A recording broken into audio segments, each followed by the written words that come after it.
wabarakatuh. Nama saya Mega Moniati, NIM T2018-4115.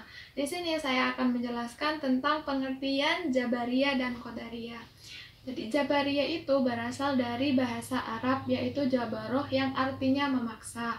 Nah, jabaroh di sini merupakan suatu kelompok atau golongan yang berpaham bahwa semua perbuatan manusia bukan atas kehendak diri sendiri, melainkan kehendak dari Allah Subhanahu wa taala. Jadi di sini setiap perbuatan buruk, baik ataupun jelek, itu semuanya ditentukan dari kehendak Allah Subhanahu wa taala. Nah, golongan ini berpaham bahwa berpendapat bahwa yang tumbuh dalam masyarakat Islam dan melepaskan diri dari seluruh tanggung jawab. Yang kedua tentang Qadariyah. Qadariyah berasal dari bahasa Arab, yaitu qadara, yang artinya kehendak atau kekuatan atau kemampuan. Nah, Qadariyah di sini adalah suatu golongan yang berpendapat bahwa segala tindakan manusia itu bukan atas campur tangan dari Allah, melainkan kehendaknya sendiri. Jadi di sini setiap perbuatan buruk, jelek ataupun baik pada manusia itu merupakan kehendak dari manusia itu sendiri. Dan di sini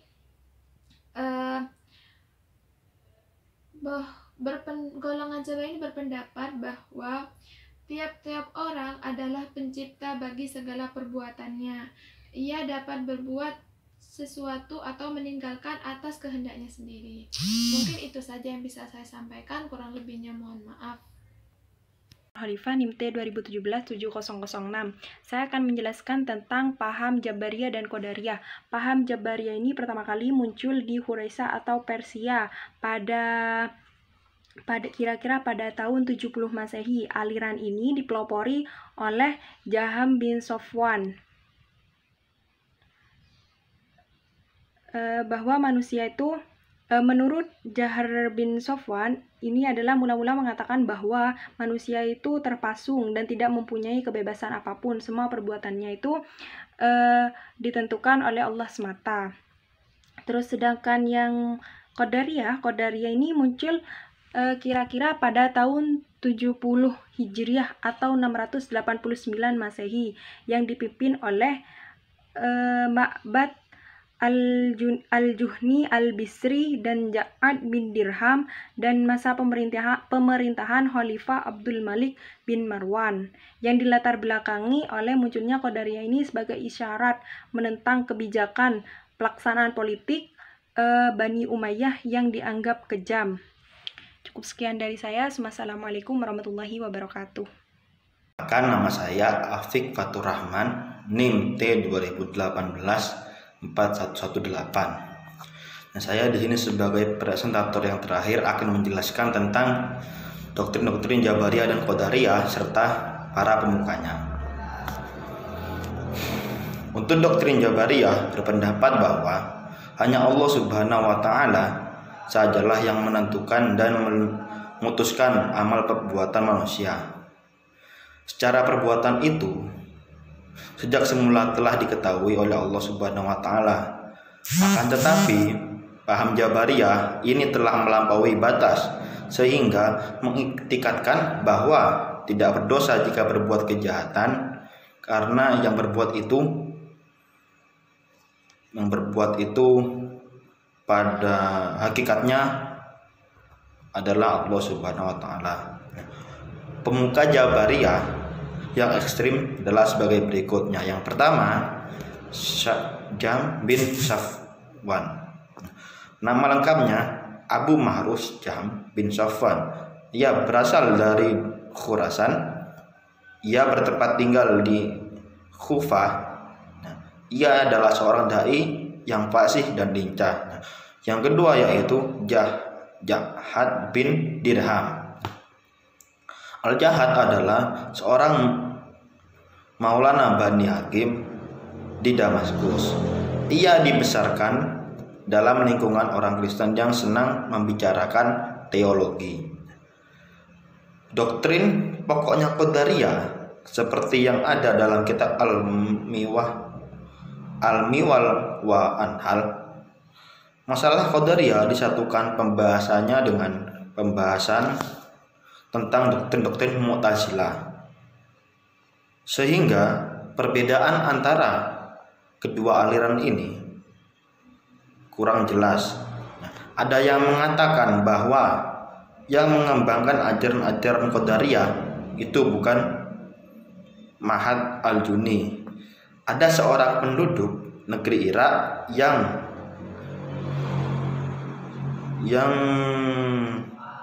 beragama Kristen kemudian masuk dalam Islam. Namun akhirnya ia kembali ke agama Kristen lagi.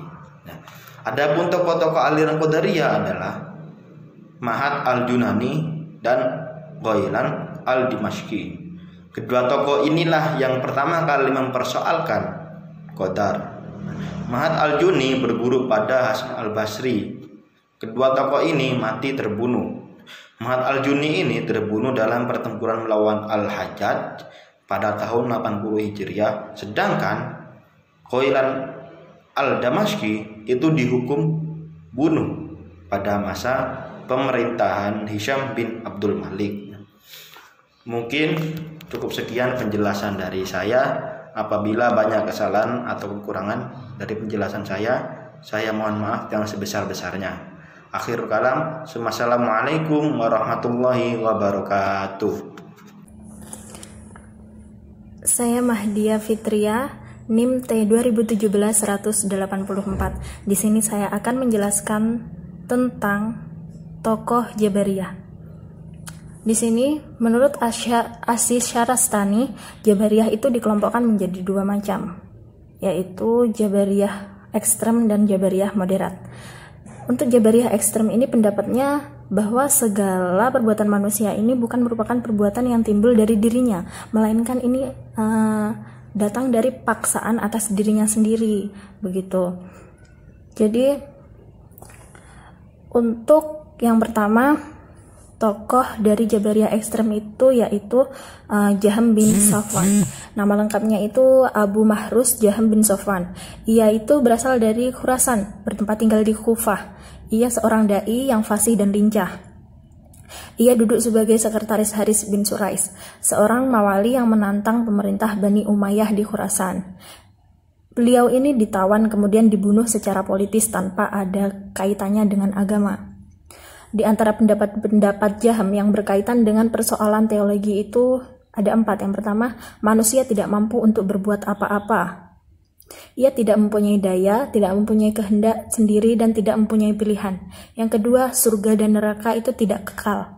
Tidak ada yang kekal selain Tuhan. Yang ketiga, iman adalah makrifat atau membenarkan dalam hati. Dan yang terakhir itu adalah kalam Tuhan adalah makhluk. Dengan demikian dalam beberapa hal, Jahm berpendapat serupa dengan Murji'ah, Mu'tazilah, Asy'ariyah, sehingga para pengkritik dan sejarawan menyebutnya dengan Al-Mu'tazil, Al-Murji' dan Al-Asy'ari. Yang kedua di sini ada Ja'ad bin Dirham. Al-Ja'ad adalah seorang maulana Bani Hakim, tinggal di Damaskus. Ia dibesarkan dalam lingkungan orang Kristen yang senang membicarakan persoalan tentang teologi. Semula itu ia dipercaya untuk mengajar di lingkungan pemerintah Bani Umayyah. Tetapi setelah pikiran-pikirannya yang kontroversial terlihat, Bani Umayyah menolaknya, sehingga ia harus lari ke Kufah dan bertemu dengan Jahm, yang akhirnya berhasil mentransfer pikirannya kepada Jahm untuk dikembangkan dan disebarluaskan. Nah, doktrin pokok Ja'ad secara umum itu sama dengan pikiran Jahm. Al-Ghurabi menjelaskan sebagai berikut. Yang pertama yaitu Al-Quran adalah makhluk, oleh karena itu dia baru, sesuatu yang baru tak dapat disifatkan kepada Allah. Yang kedua, Allah tidak mempunyai sifat serupa dengan makhluk seperti berbicara, melihat, dan mendengar. Dan yang ketiga, manusia terpaksa oleh Allah dalam segala-galanya. Nah, Berbeda dengan Jabariyah ekstrim, Jabariyah moderat itu mengatakan bahwa Tuhan menciptakan perbuatan manusia, baik perbuatan jahat, baik, tetapi manusia mempunyai bagian di dalamnya. Tenaga yang diciptakan dalam diri manusia ini mempunyai efek untuk mewujudkan perbuatannya. Nah, jadi ini yang dimaksud dengan paham kasab. Dan selanjutnya ada tokoh yang termasuk dalam Jabariyah moderat. Yang pertama itu ada An-Najr. Nama lengkapnya itu Husain bin Muhammad An-Najr. Para pengikutnya disebut An-Najriyah atau Al-Husainiyah. Di antara pendapat-pendapatnya itu ada Tuhan menciptakan segala perbuatan manusia, tetapi manusia bagian atau peran dalam mewujudkan perbuatan-perbuatan itu yang disebut kasab dalam teori Asy'ari. Dengan demikian manusia dalam pandangan An-Najr tidak lagi seperti wayang yang gerakannya tergantung oleh dalangnya, sebab tenaga yang diciptakan Tuhan dalam diri manusia ini mempunyai efek untuk mewujudkan perbuatan-perbuatannya. Yang kedua, Tuhan tidak dapat dilihat di akhirat. Akan tetapi, An-Najr menyatakan bahwa Tuhan dapat saja memindahkan potensi hati pada mata, sehingga manusia itu dapat melihat Tuhan. Selanjutnya ada Ad-Dirar. Nama lengkapnya adalah Dirar bin Amr. Pendapatnya tentang perbuatan manusia sama dengan An-Najr tadi, yaitu bahwa manusia tidak hanya merupakan wayang yang diperankan oleh dalang. Manusia mempunyai bagian dalam perwujudan perbuatannya dan tidak semata-mata dipaksa dalam melakukan perbuatannya. Secara tegas, Dirar ini mengatakan bahwa suatu perbuatan dapat ditimbulkan oleh dua pelaku secara bersamaan. Artinya, perbuatan manusia tidak hanya berperan dalam mewujudkan perbuatan-perbuatannya. Begitu. Terima kasih. Baiklah, di sini saya Nafisah Lailatul Qadriyah, NIM T2018-41110. Saya akan meneruskan presentasi dari kelompok 3. Di sini saya akan menyebutkan tentang tokoh-tokoh aliran Qadariyah. Tokoh utama dalam aliran Qadariyah ini bernama Ma'bad al-Juhani dan Gailan al-Dimashqi. Dua tokoh inilah yang pertama kali mempersoalkan tentang pemahaman Qadariyah. Semasa hidupnya, mereka berguru dengan Hasan al-Basri, sebagaimana Wasil bin Atha. Nah, beliau tokoh pendiri Mu'tazilah. Jadi, Ma'bad termasuk tabi'in atau generasi kedua sesudah Nabi. Sedangkan Gailan, beliau tinggal di Damaskus dan seorang ahli pidato, sehingga banyak orang yang tertarik dengan kata-kata dan pendapatnya.